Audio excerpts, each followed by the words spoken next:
I'm Jenny Ice, the very nice introverts who have allowed me to be here, even though I am an extrovert, and will be here to listen to them very carefully and very quietly. Welcome. I'm the out-of-state coordinator for the Northeast Arizona Native Democrats, and we have the band back together. We've got the most amazing people. This has not been presented, oh introverts, since October. They were just saying before the meeting, October of 2020. And Myra Levy and Elizabeth Chur and Debbie Ben Ruby are going to do their training for how to not be scared of phone banking. We are incredibly grateful that they are doing this on our behalf. We know there's folks from other parts of the country and other groups who are joining us, and we're so glad you're taking advantage of this pretty much one of new events, this introvert training. So I am going to hand it over to Myra right now to get us started, and just thank you so much again for being here. We appreciate your courage tonight. Hello, everybody. My name is Myra, and I'm here in San Francisco with my introvert friends, Debbie and Elizabeth. Thank you for joining the training this evening.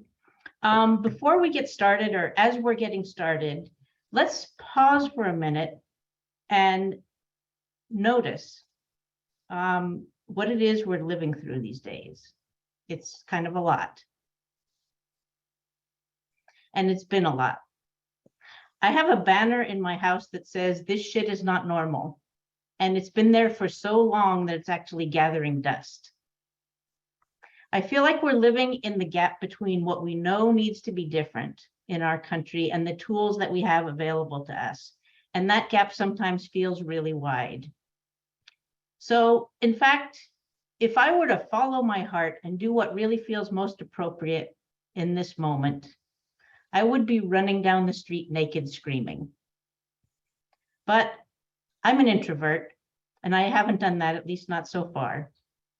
Unfortunately, we have some other more strategic things we can do, and that's why we created this training to zero in on constructive action. And I'll turn it over to Elizabeth. Hi, everybody. Thank you so much for coming today. My name is Elizabeth Chur, and I'm really honored to be with all of you from all over the country. And if you haven't already done so, we invite you to put your city and state in the chat. Just a few quick housekeeping items. This is not a phone bank. It's a training for people who are interested in phone banking or at least willing to learn some more. Because this is such a large group, we ask you to please keep yourself muted most of the time. We'll give you an opportunity to talk in smaller groups a couple times during this workshop, and there will be time to ask questions at the end. After the training, we'll send you our tip sheet and some information about upcoming phone banks. So if for some reason you didn't register for this training, please put your email address via a private chat message to Jenny or Colleen so we can get you that information. We know that an hour and 45 minutes is a really long time to be on Zoom, and we so appreciate you hanging with us.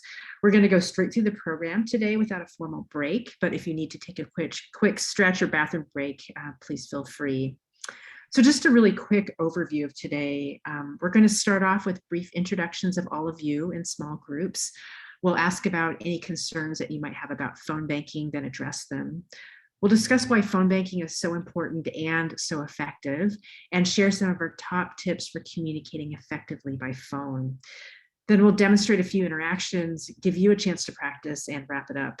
Afterwards, we hope some of you can stick around for an optional question and answer period. So we have 3 goals for today's workshop. Number 1, we hope you'll come away with some concrete new skills, and we'll get a chance to practice these in small groups. Number 2, we hope that you'll feel more confident, inspired, and maybe even excited to phone bank. And number 3, and most important, we hope that you will sign up to phone bank in the next week. So I'd like to just take a quick poll, and we're going to go old school, just raise your physical hand. Could you raise your hand if you have ever phone banked before in your life? Okay, great, fantastic, you can put them down. Anybody here ever canvassed? You can just raise your hand. Wow, all right, fantastic. And also, could you raise your hand if you have never phone banked or canvassed, but you're willing to give it a try? Want to raise your hand? Okay, fantastic. We've got a really diverse crowd here today. We're so glad to have you with us. All right, I'm going to turn it over to Debbie. Thank you, Elizabeth, and thanks everybody. The first thing we're going to do is, you know who we are, and we like to try to emulate meeting in person when we're in these Zoom groups by people being so that people can talk with each other a little bit. So just very briefly, we're going to break into little groups that Myra's going to facilitate for us in Zoom. And just for 3 or 4 minutes, people can just introduce yourselves and say where you are, and then talk about something that fuels your determination right now when times are so hard. So I'm not sure. Are you ready, Myra, for us to go ahead? I'm ready. And all right. So we'll see you back here in like 3 minutes, I think, 4 minutes, something like that. Make sure everybody gets a chance to talk. See you soon. Missa, would you like to jump in? Sure. Thank you so much, everyone, for being here tonight. And thanks to the introverts for hosting this. Really excited to be a part of this call. I'm going to try really hard to contain myself and speak slowly and quietly. So you all feel free to tell me to slow down if I get to be a little too much. So why are we phone banking now? And the really brief answer is that the election is only 120 days away. And it's going to come before we're ready, but it's going to come no matter what. So we've got to make sure we do all that we can. But there are a lot of other reasons that we're phone banking, and a lot of reasons why we're phone banking specifically to the communities in Northeastern Arizona. We predominantly serve 3 sovereign nations. We're adding a 4th. We call the Navajo, Hopi, White Mountain Apache, and San Carlos Apache nations. Our phone calls feel very different than phone calls that get done on other phone banks. So for those of you who have called on candidate campaigns before, we do very different calls. These are conversations with people. We assist people to make sure that they know how to successfully cast their ballots. And we really do help by offering services like access to a grant for up to $500 in home repairs. We've been able to help a lot of folks get those. We also have the personal touch of having a whole field team behind us who are able to talk to folks in their first languages and talk to folks in their communities about the phone calls that you all get to have with people. The other reason we're calling folks in Northeastern Arizona is that prior to us launching our program in 2019, there was no year-round sustained program in sovereign lands in the state of Arizona.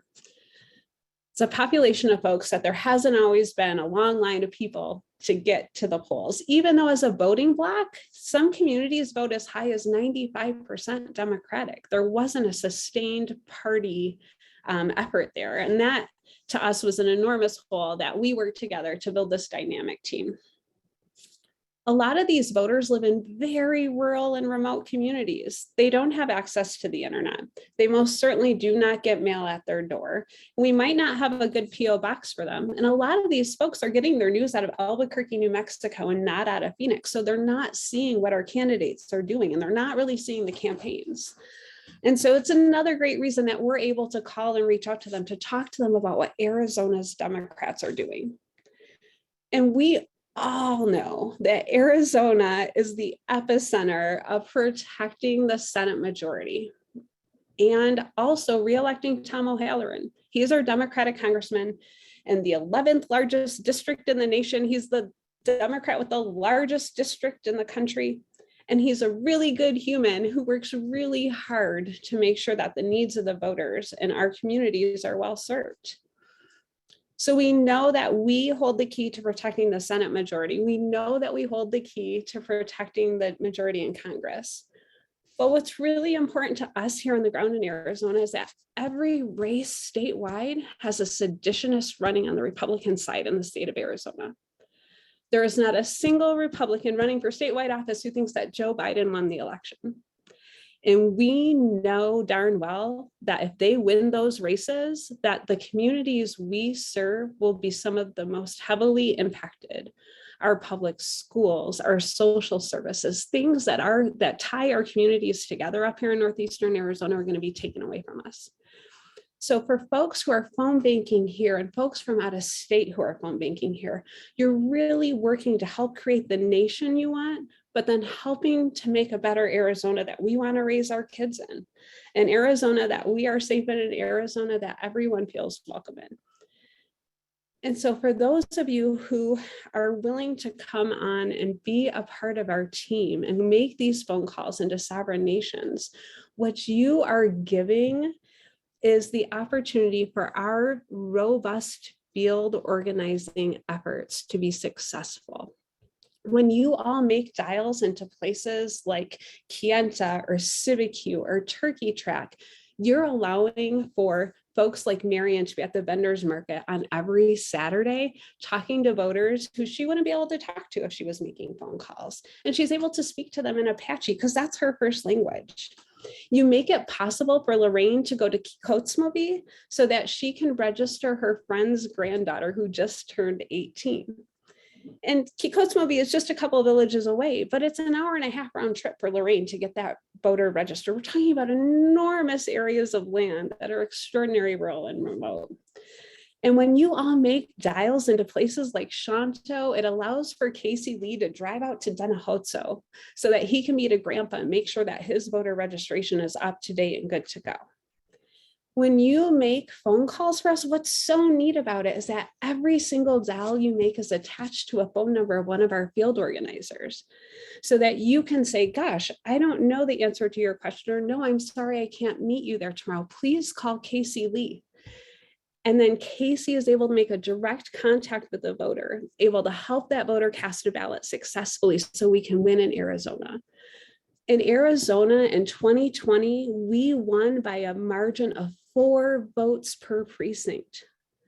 Only 4 votes per precinct. So every successful dial you can make is really a ticket to winning elections here, a ticket to keeping seditionists from deciding whether or not to count my vote, a ticket from keeping seditionists and deciding whether or not my kids' schools are going to have funding next year.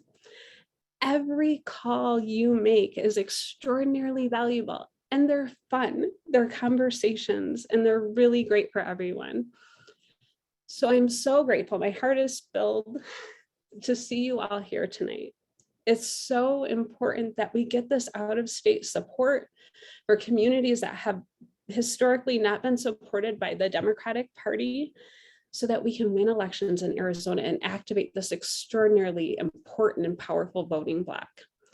So with that, I am so excited to have you here, and I'm so excited to get into the heart of the training. I know I'm going to learn a lot, and I want to turn it back over to Debbie. Thank you all so much. Wow, thank you, Missa. That's a hard thing to follow. But what I want to talk about now is focusing back on phone banking. So Missa made the case very eloquently on the need for phone banking and the good that we can do. People often have reasons why they don't want to phone bank. There's resistance there. And so we're going to talk about some of those reasons, but I want to get some of it out right now. And what I'd like to do is for everybody who has some reason they don't like to phone bank, just put it in the chat. Just type it in the chat right here. What's a good reason, or not a good reason? What's the reason that you don't like phone banking or feel resistant to phone banking or you're afraid to phone bank? Like I'm going to put in here, I hate getting calls myself sometimes. And people, oh, see, I don't even, I didn't need to prompt that. We've got a pile of them. Afraid of talking to strangers. People are tired of the phone ringing. It feels invasive. Here's someone who says they've never had a successful phone banking call. Interesting. People are tired of the phone ringing. Here's somebody who doesn't feel like they're knowledgeable enough to talk to voters. somebody who finds that no one answers the phone, someone who has an accent and wonders how voters are going to react, that feels rude, that I want to avoid confrontation. I don't answer calls. I hate cold calling. I get so nervous. A couple of people are nervous. I have anxiety. A comment from someone that, Missa, you made somebody cry. Thinking about politics is emotionally draining. It feels like a person doesn't really want to be on the phone with me. More people saying, I never answer my phone. I'm afraid people will hang up on me. Following the script is awkward, someone says. But also, I'm awkward going rogue in case I don't know the answer to something. We're going to talk about that a little bit. Okay. Thank you all. See, so I think you can see that we have there's some commonalities here, and we're going to talk about a lot of these things going forward. Now I'm going to turn it over to Myra to start talking about it. And even remember to unmute myself. Yeah, so all those reasons not to phone bank are common concerns and very familiar to us introverts. And that's, again, as Debbie said, that's some of what we're here to talk about today. But first, we're going to introduce the three of us trainers and tell you a little about ourselves and how we got here. So I have always been an activist, but I was never involved much in electoral politics. Canvassing and phone banking were things I thought I would never do. But it turns out that having actual conversations with voters and potential voters is the most effective way to invite them to get involved. And for those of us who don't live in swing states and swing districts, that leaves us with phone calls. Now, I'll be honest with you, even now, I am a reluctant phone banker, introvert. Here's what happens when I do overcome my reluctance and I sign up to phone bank. I wake up that morning and my first thought is, shit, this is my day to phone bank. And then as the time gets closer, I think maybe I can still back out.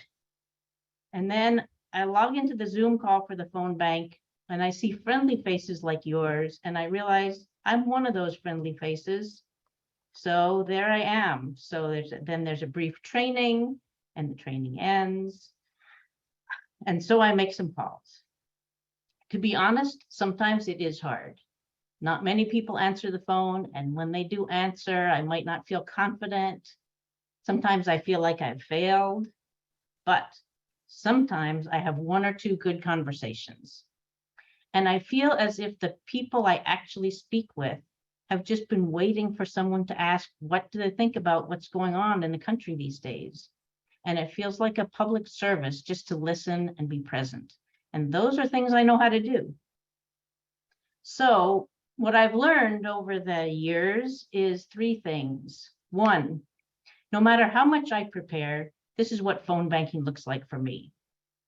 I breathe, dial the phone, and as it's ringing, I am thinking, I hope they don't answer. I hope they don't answer with every single call.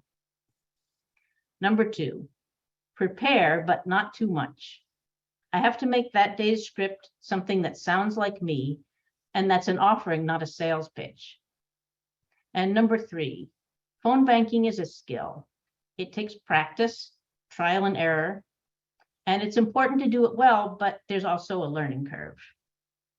So I try to remember that the most difficult thing is waking up every morning feeling despondent and disconnected. And compared to that, yeah, let's make some phone calls. Debbie. Thanks, Myra. Well, I'm an introvert and I don't usually seek out strangers to talk to, but I started phone banking. Well, back in 2018, I was in the land of the former guy, and I was desperate to do something about the state of affairs. So I didn't phone bank then. I joined some friends who were canvassing in California's Central Valley to flip a seat to blue, and we elected Josh Harder to the House of Representatives. That election turned out to be very close, and it took weeks for the last votes in California to be counted. And a lot of those last votes were turned out by folks from the Bay Area like me, and our guy won. And Democrats flipped the House, and it really brought home to me how effective talking to voters could be. But then with the pandemic, of course, canvassing came to a halt. So I took the plunge reluctantly and started phone banking back then in 2020. Now, if you've never done it before, phone banking is probably not as hard as you imagine. One thing we've learned from phone bankers is that, and this is one of the things that came up in the chat just now, people feel and sound very unnatural when they're reading from a script. So if thinking about a script turns you off because you like to use your own words, that's okay. If there's one thing I've learned, and I learned it from Myra, she kind of mentioned this, take time at the outset to make it your own instead of rushing ahead with a script that seems canned. And the way I do that is I always write down how I'm going to start off and introduce myself. For instance, I noticed that our script for today that we're going to talk about later says, hi, I'm so and so, and I'm with the Northeast Arizona Native Democrats. Well, I like to say I'm a volunteer. So I write this down. I'm a volunteer with the Northeast Arizona Native Democrats. So and then I practice just to myself, saying it out loud to myself. So when somebody answers the phone, I'm not tongue tied and I don't sound like I'm reading from a script. I sound more natural. So I'm saying the things the script wants me to say, but I'm saying it in my own voice because research shows that what's important in reaching out to voters is the quality of a conversation, not the quantity.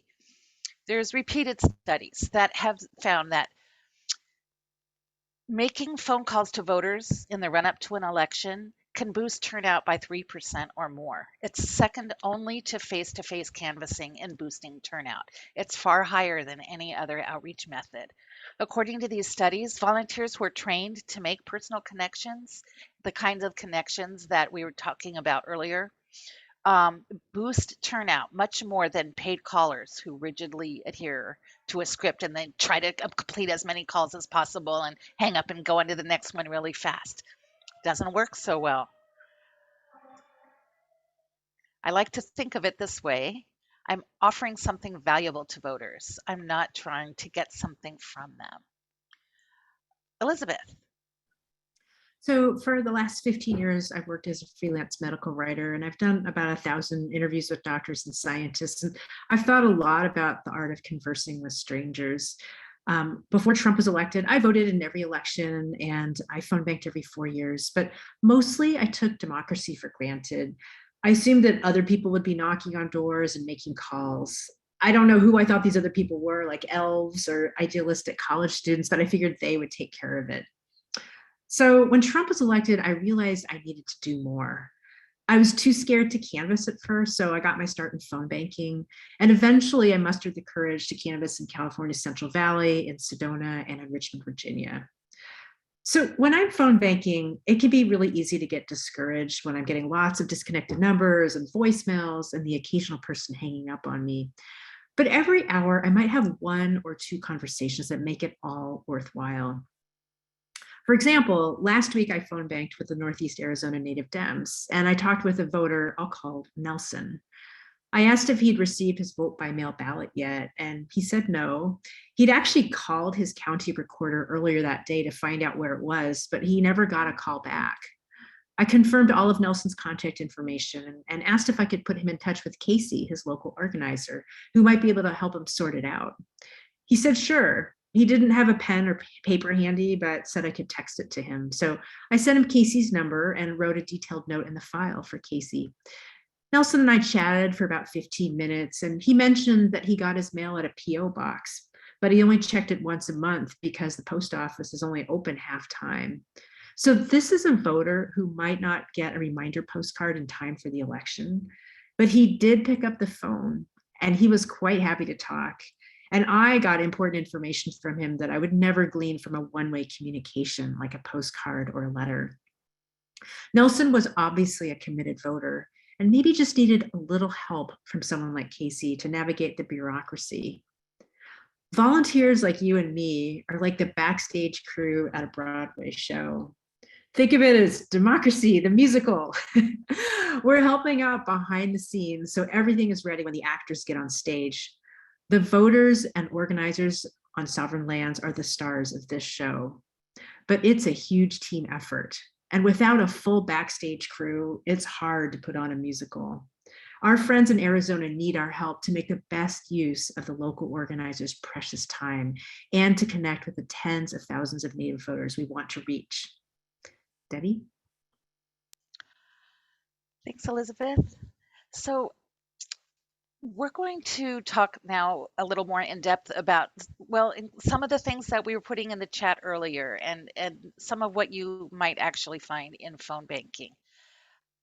We When we ask people the reasons they don't want a phone bank, we often hear, like people were putting in the chat, that all the wrong numbers and the disconnected numbers and the hangups are discouraging, or people are afraid of not knowing where the candidates stand and they won't be able to explain it, or they don't want to be calling Republicans who will yell at them. But I'm here to say, and you've already heard it, every call is valuable. Every call is a win, even if you don't identify a supporter on the spot. Myra, can we see the slides? Great.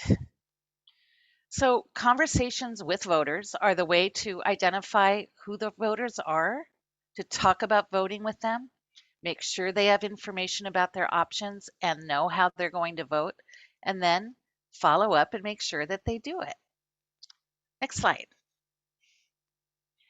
If voters aren't sure about the candidates you might be calling about, we can give them information about how the candidate relates to the issue that's important to the voter.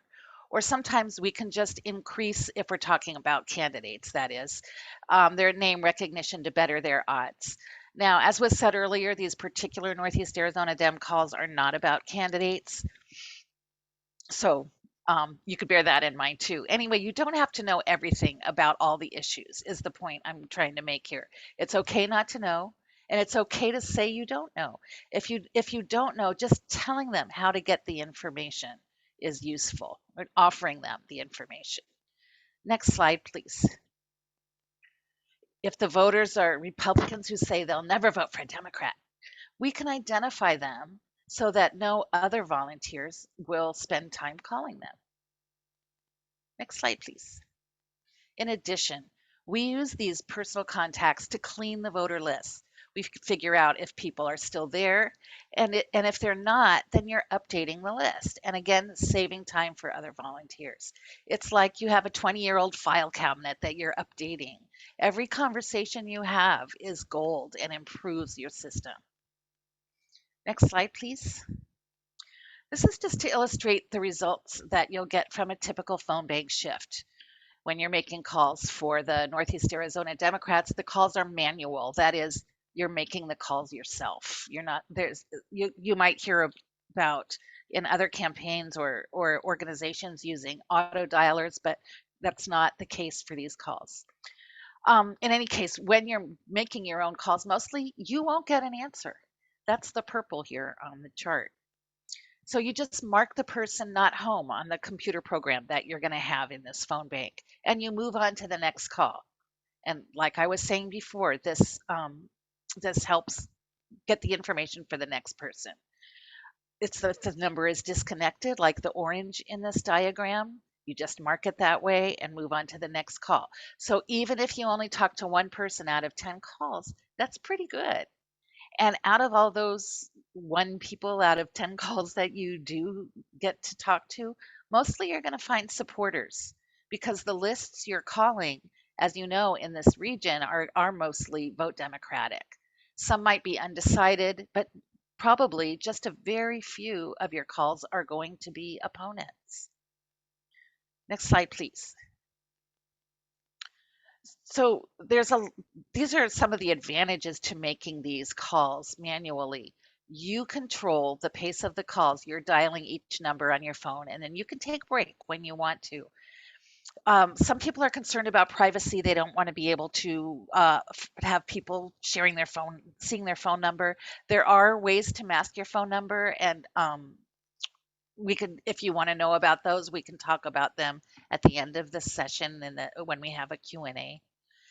But the main thing is that this manual dialing is really good for beginning phone bankers, or also for those who, like me, prefer a lower tech approach. But like I was saying earlier, you might make a lot of calls that are wrong number, or people couldn't pay their phone bill, and so you don't get through. And again, 1 out of 10 or even 1 out of 20 sometimes is really good. And that one call, like I was saying, is really gold. Elizabeth. So my approach to phone banking is inspired by the Japanese tea ceremony. I was fortunate enough to attend one of these in Japan, and there was this beautiful scroll on the wall with this elegant calligraphy, and the saying roughly translated as one time, one meeting. In other words, we may only meet once in this lifetime, so let's make the most of it. I try to be present and to slow down. And I would say for this particular community, this is even more important. And I try to bring beginner's mind to each conversation that I have. And the most important thing is I strive to engage in conversations that are relational, not transactional. Sometimes people worry about not knowing all the answers, and I know some people indicated that a little bit earlier in the chat, or they're worried that they're not an expert on the candidate's position. My experience that it is much more important to be a good listener than a great talker. There is such a deep hunger to be heard and to be listened to, especially right now. Myra, could you please post the slides? So my approach includes 4 main things. The first thing I try to do is to ask what's most important to the voter. And then the second thing is I really try to listen to what they say. The third thing is I try to reflect back what I hear them say. And then the last thing is I try to offer information or resources that connects what's most important to them with something that's at stake in this election. Next slide, please. There are 3 magic phrases that I lean on pretty heavily when I'm talking to voters. The first one is, if you could change 2 or 3 things about the country, what would they be? If they can't think of anything, I might ask it another way. Well, what keeps you up at night? Or if they sleep great, I might say, well, if you were in an elevator with the president for 2 minutes, what would you tell him? This helps me to find out what is most important to the voter. The second thing I might say, especially if they share things that are difficult, I might say, wow, that sounds really hard. I think this helps to demonstrate genuine empathy and can bring the conversation down from the head to the heart. I know someone was mentioning what is relational versus transactional. And I think, transactional is like, I'm just here to get you to vote and then I'm going to move on. I think relational is really like, I'm interested in you as a fellow human being, what's going on for you. And I do want to know what's going on, what's important to you. The third phrase I use a lot is, oh, interesting. Tell me more about that.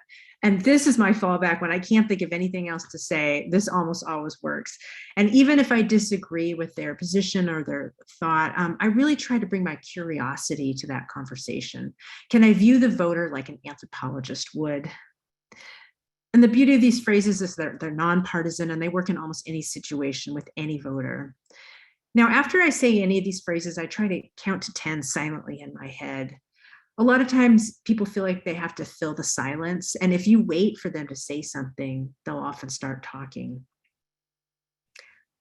So my suggestion to you is try practicing some of these phrases in your conversations with friends or family or coworkers and see what happens. And if these phrases really aren't your style, that's fine. Maybe you could just try adapting the language to your own voice. Next slide, please. So after I ask what's important to the voter and I listen to what they say, I try to reflect back what I heard. So I might say something like, oh, wow, it sounds like you're worried about having enough food for your family. Or it sounds like you're disappointed that politicians only reach out around election time. Or it sounds like no matter who's in office, your life doesn't get better. Now, if you've ever gone to couples counseling, you know that reflective listening doesn't necessarily mean you agree with someone. It just shows that you're really hearing what they're saying. Okay, we can stop sharing the screen now, Myra. Thank you. Being a good listener doesn't mean being silent. Conversations go a lot better when people know they have an attentive listener. When you're canvassing, you can show your engagement through facial expressions and body language. With phone banking, you can convey this with verbal cues. So you can say things like, wow, seriously? In linguistics, this is called back channeling. And the idea is that a speaker and a listener are co-creating a narrative. The speaker uses the front channel and the listener uses the back channel with these kinds of cues to indicate that they're engaged, interested, and they want to hear more. You can also convey warmth and empathy by smiling, exaggerating your facial expressions, nodding in agreement, and talking with your hands. It might seem corny since they can't see you, but our body language and our words are bundled together as a package. And if you smile, they can hear it over the phone. If appropriate, you can share a laugh with the voter. You can make a joke or laugh at one of theirs. Sharing humor can very quickly create a sense of connection and bonding. Sometimes I tell people, well, I hope we can count on your vote for Democrats, not just for president, but all the way down to state and local races too, like even the local dog catcher. These are all conversational levers and dials that you can play with. Just experiment and see if any of them work for you. Also, no matter how skillfully you navigate a conversation, sometimes people will still hang up on you or they won't want to talk, and it's okay. Someone once told me, if you're not hearing no at least half the time, maybe you're not asking the right questions. We are calling for close elections that are not slam dunks, where conversations like yours can make all the difference between winning and losing. So now we're going to demonstrate a few calls for you, and Myra will get us started. Actually, first we're going to go to Janie, who's going to talk a little about pronunciation of local names and words, right? Yes, sorry about that. Hand it off to Janie. Janie's going to join us in just 1 second. She's actually doing some rural organizing, right? As we Hi, speak. I'm here. Sorry, There she guys. goes. There's a potential organizer in White River, and I don't want to let them go. Okay, I am pronouncing the word Kayenta, right? Yes. Okay. Yes, I am pronouncing the word Kayenta. As Elizabeth mentioned, there's many towns that may be hard for some callers to pronounce, but again, we will not leave you hanging, and we will teach you and help you out there. So thank you. Great. Thanks, Janie. So now we're going to do a little demo role play, couple different ways that things can go for you. So first I'm going to call Elizabeth. Ring, ring, ring, ring. This number is currently not in service. Please try your call again. Okay, that's just to remind you, like you saw in the pie chart, that this happens a lot.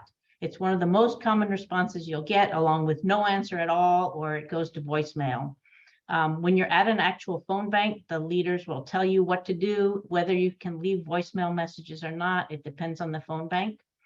But the main point is prepare yourself that only about 10% of the time you'll actually even talk to people at all, but that those are also really important conversations. So now I'm going to try calling Debbie, see if that works better. Ring, ring, ring, ring. Hello, Hi, may I speak with Debbie? this is Debbie. Hi, Debbie. My name is Myra, and I'm a volunteer with the Navajo County Democrats. How are you today? Is everything okay with you and your family? Yeah, everything's fine. Good. I'm really glad to hear that. I'm calling today because you should receive your early vote ballot any day now for the primary election on August 2nd. Have you received it yet? I think we did. Let me look. Yeah, it's here. Oh, that's great. Do you think you'll be able to fill it out and return it by July 22nd, which is next Friday? Yeah, I can probably work on it this weekend. Oh, excellent. And is it easier for you to mail it or drop it at a drop box? Oh, I think I'll just put it in the mail. Mail sounds good. Do you have any questions about the ballot? Well, I don't know. I haven't looked at it yet. Right, that makes sense. So once you have a chance to take a look, if you have any questions, you can talk with Casey Lee. He's your local organizer. He's Navajo and from Kayenta. Can I have him call you? Sure, he could call me at this number. Great, great. I'll let him know. Thanks so much for being a voter and for your time tonight. Please take good care of yourself. Great, thank you. Bye-bye. Bye. So I just want to add that many of our conversations do go a lot like that. Anyway, It's my turn to call Elizabeth. Ring, ring, ring, ring. Hello? Hi, may I speak with Elizabeth, please? Yeah, that's me. Hi, Elizabeth. This is Debbie. I'm a volunteer with the Navajo County Democrats. How are you today? Is everything okay with you and your family? Yeah, everything's fine. Actually, I'm not voting for any Democrats. I voted for Trump. Make America great again. Oh, okay. Thank you for your time. Have a good evening. Click. We put this in as an example in case you do run across a Trump supporter, and sometimes they're rude, it's true. Sometimes they're just very nice, but you don't have to try to convince them of anything. Just thank them and move on. And again, with this group of voters, it's pretty rare. It seems like something like 85% of voters on sovereign lands vote for Democrats. So you probably won't be getting people like that. All right, so I'm gonna, and this next one I'll call Debbie. Now this example is a little bit different. It shows several things that we should try to avoid doing as phone bankers. And, I'm gonna portray a phone banker that maybe could use a little coaching. So I invite you to write in the chat some of the things that this phone banker could improve as you listen to how this unfolds. So ring, ring. Hello. Hi, is this Debbie? Yes, it is. Oh, hi, this is Elizabeth. I'm a volunteer with the Navajo County Democrats. Have you gotten your ballot yet? My ballot? Not really sure. Well, you need to go find it. I have to tell you how to get it mailed. Oh, okay. Hold on. Yeah, it's here with the mail that we picked up. Well, it's really, really important to fill out and return it ASAP. This election is so important. The future of democracy hangs in the balance. People in Arizona need to stop voting against their interests. If the Republicans win, they're going to take away everyone's rights, even more than they already have. You people need to get out and vote. The path to keeping the Senate rights runs right through Arizona and Navajo County. Click. Whew. Okay. So, yes, ranting, didn't ask how she was, too intense, guilt tripping, talking too much, demanding, fast and aggressive, talking more than the person who answered. Yes, freaking me out too. And yes, I'll just have to say, point out you people is a particularly offensive word in general. And I think particularly for Native communities who I think already have experienced so much othering and marginalization. So don't say that, please. All right, well, let's say that this phone banker took all of your great advice and got some helpful training from the Northeast Arizona Native Democrats and really improved their skills. And they actually had an opportunity to do a do-over that conversation. I'll just also note in advance of this next scenario that most of the conversations you have with voters won't be this long or involved, but if you practice your skills and maybe get a little bit lucky, this is how it could unfold in the best case scenario. All right, let's try this again. I'm gonna call Debbie. Ring, ring. Ring, ring. Oh, sorry, I'm calling Janie this time. Ring, ring. Ring, ring. Maybe I should answer the phone for Janie. Ah. Janie's not home. Okay, I'll mark that not home. See, we told you that a lot of the calls are people aren't home. Yeah. Well, maybe I'll call her neighbor, Debbie. Okay. All right. Okay, not home. Next call. Do, do, do, do. Ring, ring. Hello. Ring, ring. Oh, hi. Let me speak with Debbie, please. This is Debbie. Oh, here's Janie. Janie's going to answer the phone Hi, instead. everybody. Hi. Oh, may I speak with Janie, please? There we are. I just got off the phone call. So if I can get queued up again. Of course. Yeah. Hi, my name is Elizabeth, and I'm a volunteer with the Navajo County Democrats. I was hoping to speak with Janie Parrish. This is me. Oh, hi, Janie. Yes. How are you doing today? Is everything going okay for you and your family? I'm okay. Oh, good. Who's calling me? Yeah, sure. My name is Elizabeth Chur, and I'm a volunteer with the Navajo County Democrats. Okay. Well, I'm glad to hear that everything's going okay for you and your family. I'm also calling because you should be receiving your early vote ballot any day now for the primary election on August 2nd, and just wondering if you've received it yet. I don't think so, but I'm not sure. I have to check the mail. Oh, okay. Um, well, hopefully you'll be getting it in the next few days. I'm just wondering, are you planning to vote in this election? I think so, but I'm not quite sure. I'm not too happy with what I'm seeing with the Democrats, but I've been a Oh. Democrat for a long time. Okay. Well, tell me more about that, Janie. Well, it just feels like every time we ask for help, we vote, nothing seems to change. It's the same thing. Hmm. Wow, I hear you. It sounds like you wish that politicians paid more attention to you, and that there was actually some real change that resulted because of your vote. That'd be actually a really good thing. I totally agree. Well, I'm wondering if a politician who really listened to you and had integrity was elected, what would be different in a few years from now? Well, there's a lot of needs out here, and there's we're in very rural areas. I can make a long list, but some of those things should be addressed. Would you mind telling me about a few of the things that would be your top priorities, or you'd want them to put at the top of their to-do list? Yeah, I would say for me, healthcare is probably a big one, just because we have Indian health service and it needs to be funded better. But roads are always important, and water, I mean, that's essential in terms of getting it to our home. So those are a few things. Yeah, so it sounds like having better access to water, improving your road system, and then more funding for healthcare to make sure that the quality is higher and the access is better for healthcare. Did I get that right? Yeah, that's it. Yeah, wow, those are amazing, great ideas.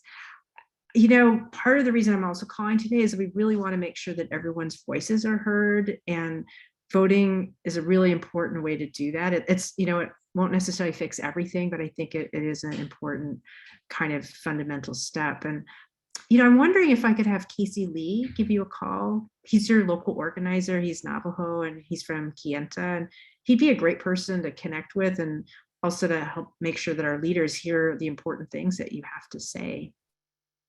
Oh, okay. Casey Lee, huh? He's Yeah. in Kanta? Yeah. All right, he's Yeah. on the road. Yeah, you can give him my number. Oh, fantastic. And could I just confirm that this number I called you at is the best number to reach you? Yeah, that's the one. Okay, fantastic. Well, I will pass that along. And would you like me to text you his number too, just in case you would like to reach out to him directly? Yeah, that's a better way. Okay, so I can text it to you at this number. Yeah. Okay, fantastic. I will do that. Well, thank you so much for your time. Please take care of yourself, and hope that you have a good conversation with Casey. Okay. Good. Okay, thank you so much. Have a great night. Okay. All right. Let's see. So now I will turn it over to Debbie. Yeah, thank you for those good examples. And now what we're going to do is people here, all of our guests are going to have a chance to practice yourselves. And we're going to be in groups of 3. Excuse And me, Debbie, can I interrupt for a second? yes, I yes. just want to say, if hearing the words breakout groups and try it for yourself make you suddenly feel the urge to take the laundry out of the dryer, that's how you know you're an introvert. And you're in the right place. But we ask you to hang in and give this a try, because people always tell us this is the most valuable part of the training. Sorry, go ahead, Debbie. Thanks, Myra. It's true. And also, and after this, after our practice sessions, we will have, we're going to reconvene, maybe talk a little about what we learned, and then we'll have some wrap up stuff too. So, in the PDF of the handout for the training that you all got in your mail, and in your email, and I think it's been posted in the chat a few times. Colleen has just again put it in the chat. please make sure that you have it open and you're going to use it in your group.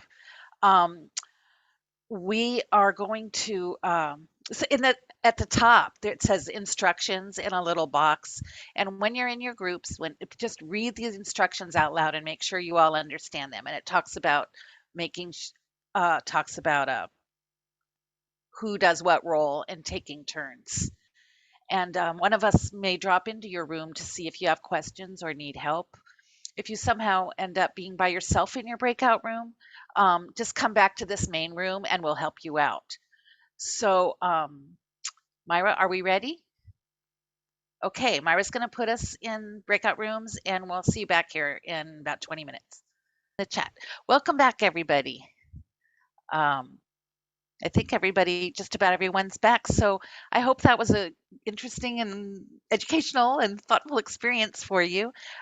If did you learn anything or did anything surprise you? Put it in the chat and we can all sort of share our experiences. Was good practice? Practice. That's so important to me. Following scripts is awkward. Yeah. That's why practice is so important, I think.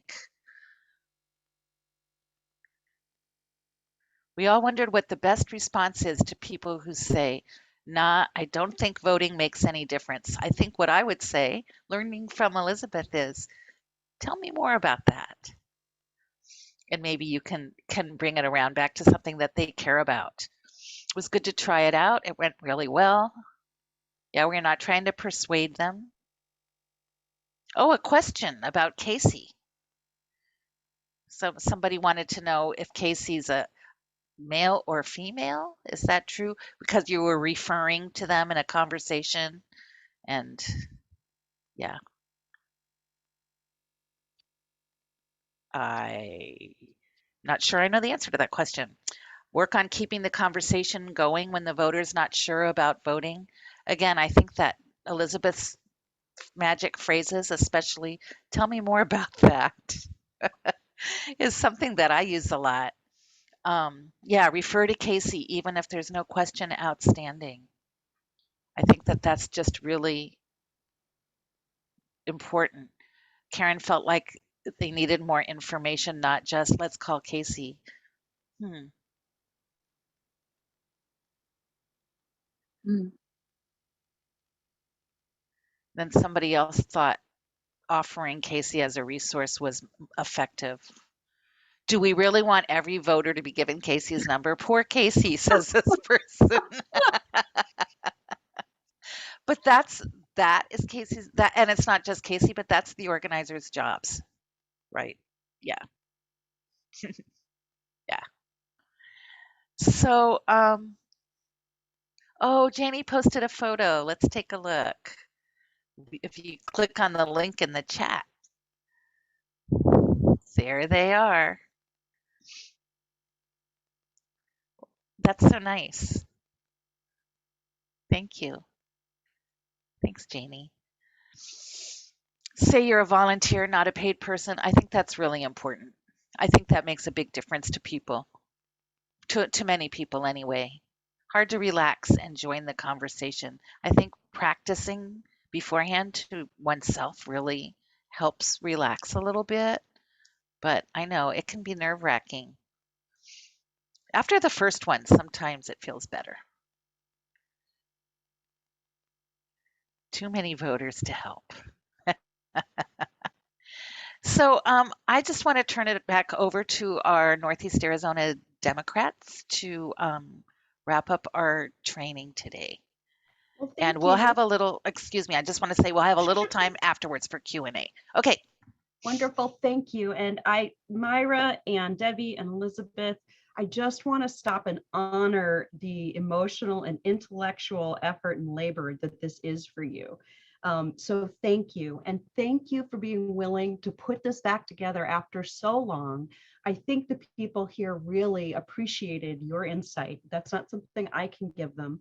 I love that you did this for us. So Thank you so much. And I know our organizing director, Miss Afoy, and our executive director, Janie Parrish, will say thank you in just a moment to all of you, are incredibly grateful. So to all of you introverts who braved coming out here today, thank you. I know this is weird. I know this can be icky, but here's the thing. There's no one else. There's no one lining up to make these calls.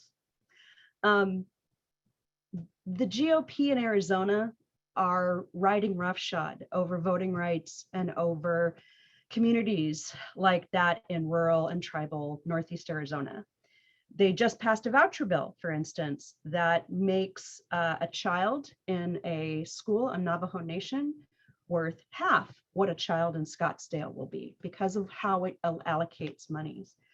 That's not something it's easy to overcome in a red state without blue energy from outside. There's no one waiting in the wings. There's no one else. As earlier they said, there are no elves that are going to magically make these calls and contact voters to make sure they have the tools they need to be heard. It's you. There's no one else. I have 22,000 phone calls left to make between now and next Saturday, the 23rd, and I'm not going to make it. That's my responsibility. I support 4 organizers, and my job is to help everybody, all the voters in their area who need help voting by mail in the primary so that they don't lose this chance to vote by mail in the future, to get support from their organizer. And right now, we've been calling for Casey around the Kenta area. We have thousands more phone calls to make. I would need more than 75 callers over the next couple of weeks. And we've got a wonderful core of 15 right now, an amazing group of 15. We're making about 500 dials every week. That's amazing, almost 600 if we have a full week. But I need to be able to get voters for Lorain in Hopi and for Marion on White Mountain Apache. White Mountain Apache has far fewer voters registered to vote by mail. I need to make sure they've got support and they know to reach Marion and Marion can support them. I need to get voters for Daedric, and there's more. We have to make so many calls. So I would love it if you could commit to 100 dials. You know, it's a little less scary when you just say to yourself, I don't have to call forever. I'm going to make 100 dials for the team. I'll probably have maybe 10, 20 conversations total. It'll be with a great bunch of people. They won't talk to me if I don't want them to, or they will if I want them to. But if you can commit to that over 2 phone banks, you'll make a huge difference, because after this 22,000 folks are or are not reached, to remind them to return their ballots by mail, I still have to call people to support getting them registered. It's very difficult to get registered to vote by mail and registered, period, when you're in an incredibly rural area like Northeast Arizona. The roads get washed out. We want people to vote by mail because we can't trust that they can get to the polls on the day that they'll need to. COVID has a huge impact, whether things are open or closed. And if we have a wave this fall, being able to vote by mail is urgent. So we need to register people to vote. Ideally, they would be registering by mail. That's a manual process. If you rely on a tribal ID, that's manual. We need our organizers to be in touch with them. They're local organizers. They have to fill out the piece of paper manually, and it has to be mailed back. So we need help. This is a very labor-intensive process, and there's no other way to do it. And there's no one else who's going to line up and who's going to help. So I would be so grateful if you would commit to the 100 dials for us. We call on Thursdays and Saturdays, Thursdays at 5 p.m. Arizona time, which is currently Pacific time, and Saturdays at 10 a.m. Pacific time, by the grace of the Bay Area Coalition, big leadership from Swing Left San Francisco, and our wonderful captain, Colleen McCarthy, who is a loving supporter of actually all 3 of the women who presented and Colleen are wonderful supporters of ours. You're it. There's no one else. The time is now. I want to turn this over to, and oh, thank you, Debbie. Debbie just signed up to do 2 phone bank sessions in August. That's 100 dials, or maybe even a few more. Thank you to all of you who did that. Colleen is putting the link for the phone bank to sign up for the phone banks in the chat. And then, of course, if you want to donate, you can donate. She'll put the link there. That's another way to gently help the process, because Casey gets paid, Lorraine gets paid. The only people who take a salary in our organization are our Native organizers, the local organizers. So thank you. Please help us. We cannot do this without you. And I mean that quite literally. And the voters need to be able to have their voices heard. And the only way to do that is to give them the tools to make that happen for themselves. I'm going to hand this over after thanking you all deeply and sincerely from the bottom of my heart for being here. Janie, if you're still here, I want you to just get a quick moment to have the final word on behalf of our organization. Thank you, Ice. And thank you, team, for organizing this call. You are all amazing folks. And thank you, volunteers. And for those that are signing up, we truly appreciate your time. Again, I can't emphasize how much your help really gets us to cover this large, vast area. And also what I usually like to think of it as is our relationship building and our networking. I always say our California, Arizona love, because seriously, we would not be able to do the things we do without the support of our really good folks and friends out in the Bay Area, all the way through Southern California. And we started this relationship over 2 years ago, and it's growing stronger. And so, I'm recognizing more of the names, and I just hope one day that we could all connect in person, but that'll be far down the road. But seriously, this Arizona, California, and nationwide that we're bridging out, not only are you all learning about our communities and we're learning about you, this reciprocal relationship that we're building, but of course, we're building a winning team and sustaining this incredible program that is so needed, because we all saw a need. Our organizers or volunteers, Missa, myself, there's a lot of gaps, and you are all helping us fill these gaps because we need it. We're from these communities. We know we could do better, and we are. So again, thank you so much for every dial, for every dollar, however you choose to assist us. And we love to see you in future cultural competency trainings. Those are good ways for learning and further building out your allyship with Indigenous communities and rural communities. So again, thank you so much for all of your help, and I hope to see you on a phone bank.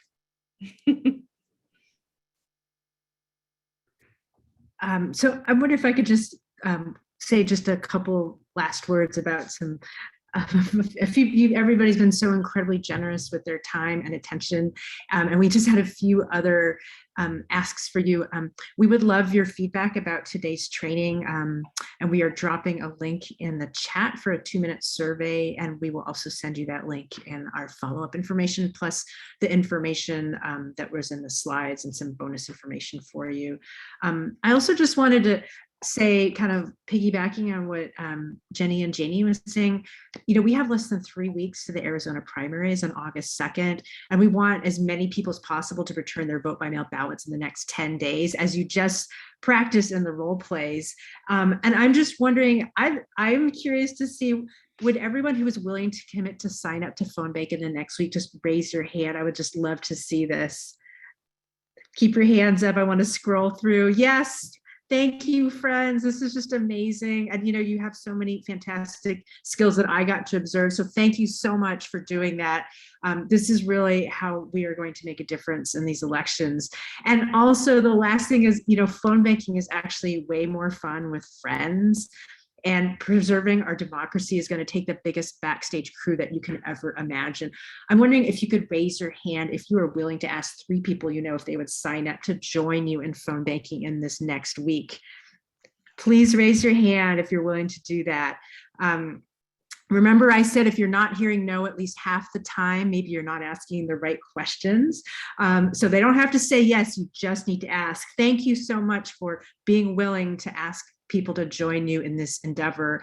Like Jenny said, there isn't anybody else. And I think in order to make those calls, we need more people on the phone. We need more kind souls that are willing to contribute your time and energy and talent to this.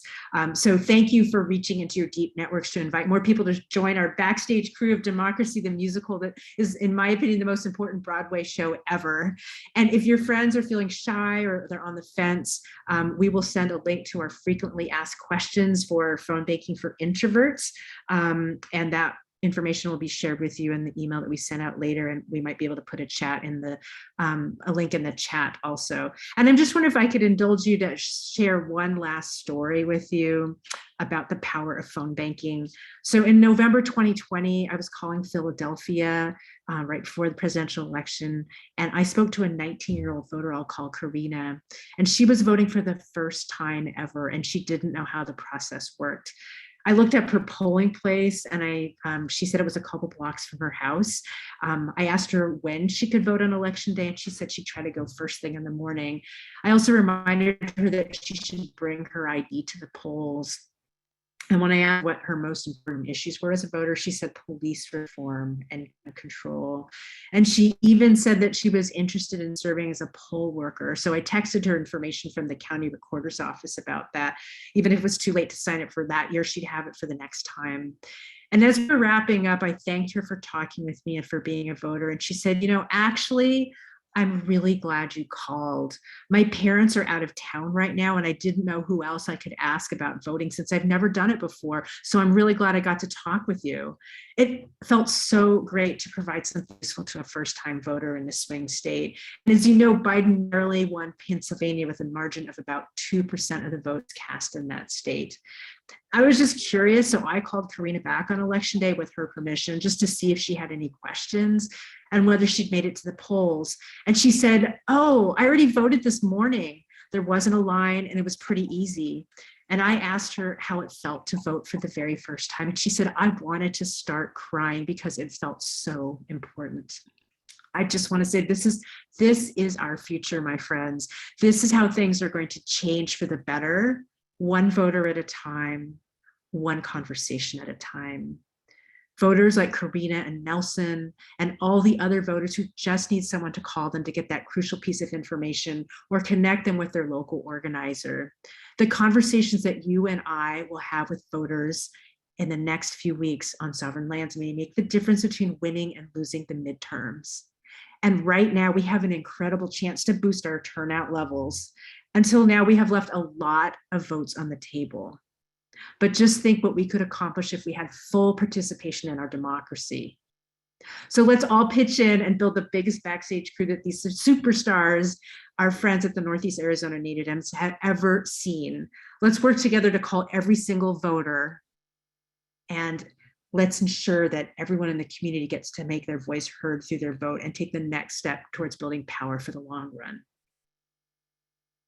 So we are going to close the formal part of the training, and thank you so much for staying with us through this entire time. And for those of you who have time to stick around, we'll open it up for a few minutes of Q&A about phone banking. I will say if you have questions about how to engage respectfully and effectively with Native communities, you are in luck. As Janie mentioned, the Northeast Arizona Native Dems offers an in-depth cultural competency training, and you can sign up through the Mobilize link that we're posting again in the chat right now. So we ask that you save those questions for the experts on that topic, but we do have a few questions now specifically about phone banking. And if you have a question, we invite you to either drop it in the chat or raise your physical hand, or go to the reactions tab and click raise hand. And one of us introverts will call on you to speak. There are several questions in the chat, and people have been, we're trying to answer them all, but if you still haven't gotten your question answered, go ahead and post it again. And in the meantime, I see Deborah Perkins Kalama has her hand raised. You want to unmute yourself? Yes. So someone asked earlier in the chat whether you're going to do this training again, but I see you recorded it. Can we just pass? Will you guys be sending us all the recording that we can pass on to our friends?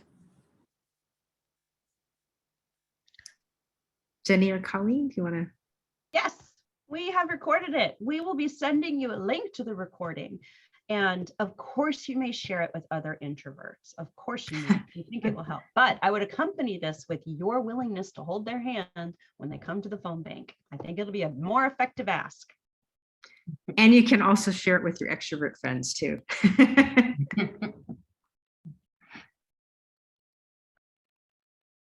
Debbie Knuth, I see your hand. You're muted.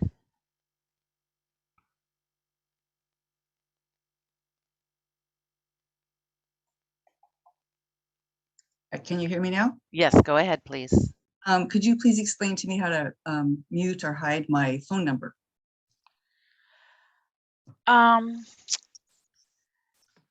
can't explain it right now, but do you talk about that in the phone bank trainings on the spot, Colleen? If someone would like a way to use Google Voice or would like to get that set up, I can get them set up. And we also have a document that shows people how to get it going. So both those things I can help people with. Yes.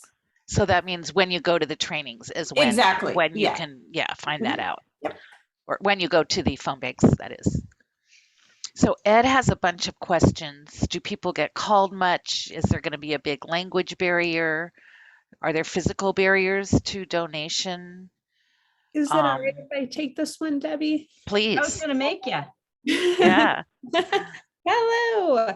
So Ed, great questions. And I saw a question earlier in the chat from you that I'd like to address too. So you asked earlier in the chat whether or not we give other information to voters besides Casey's phone number.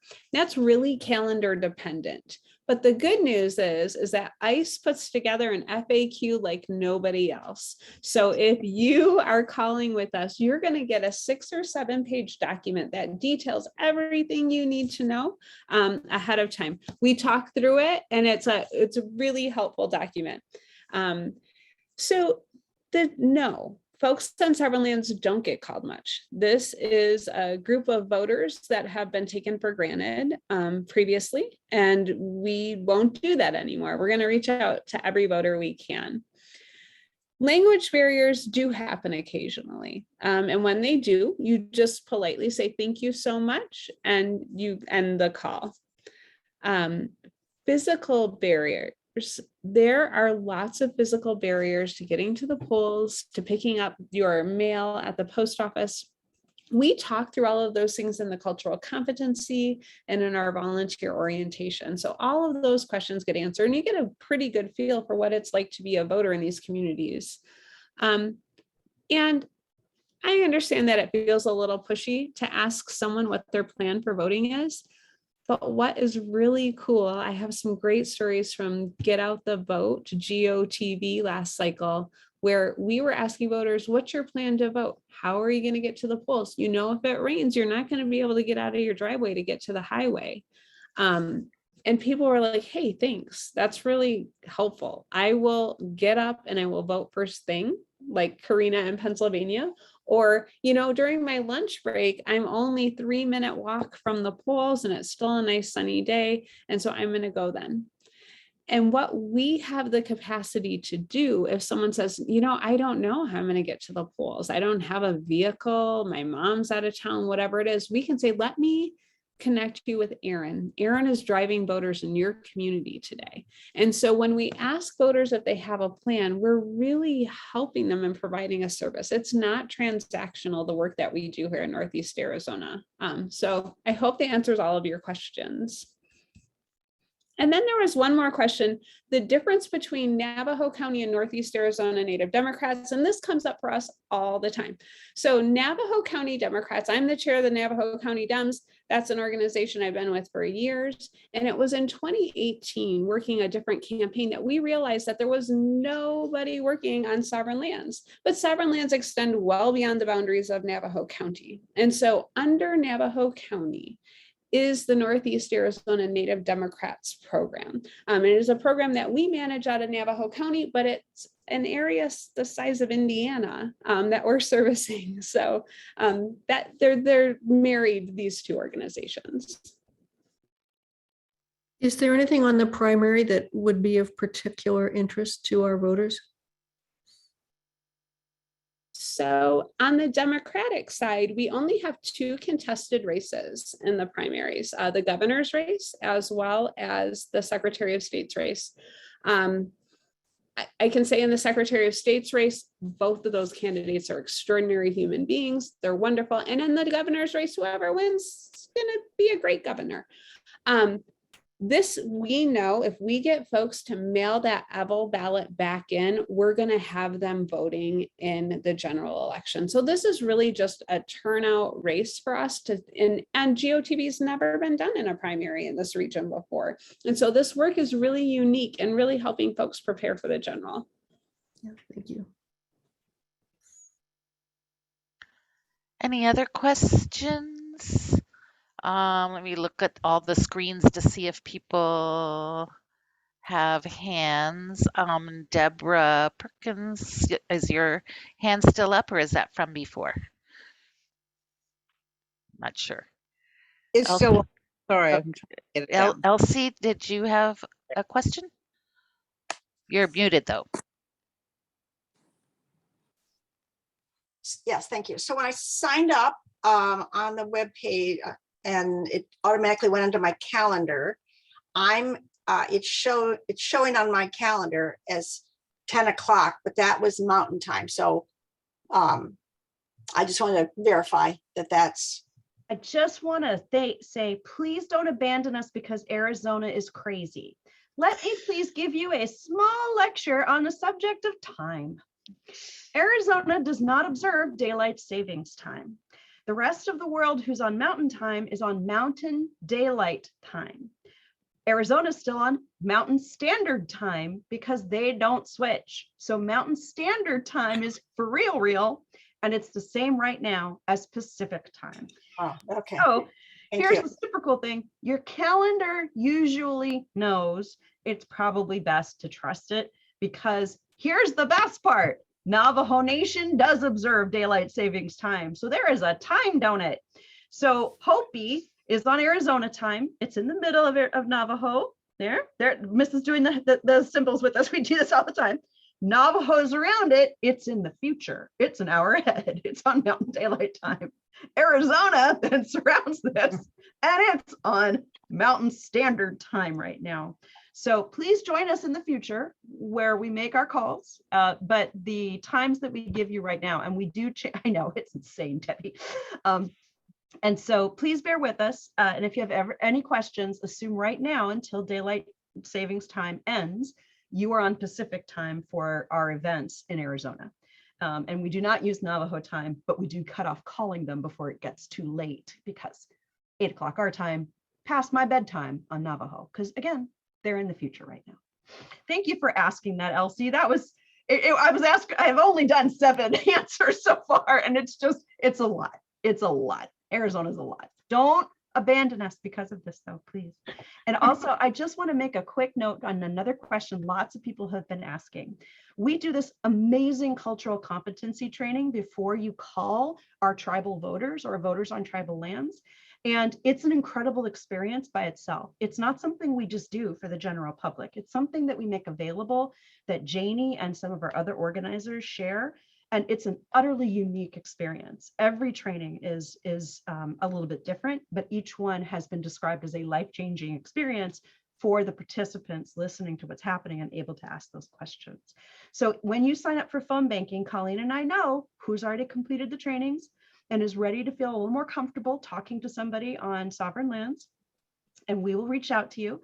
There's both a recording and there'll be a couple trainings happening in the near future. And Colleen also does a sort of a watch party version where you can come and watch it with her and ask questions. So don't be worried. Love us anyway. Come help us. There's no one else. So thank you. And thanks for asking those great questions, Elsie. I think we're about ready to wrap up.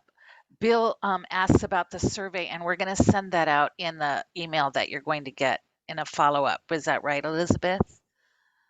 Yes, and I think We Oh, maybe here can it is drop it too. into the link Yeah. to into the chat. Yes, Holly, But just but put that in there. but most, if not all, of the links that we've given over the course of this, you'll also get in an email.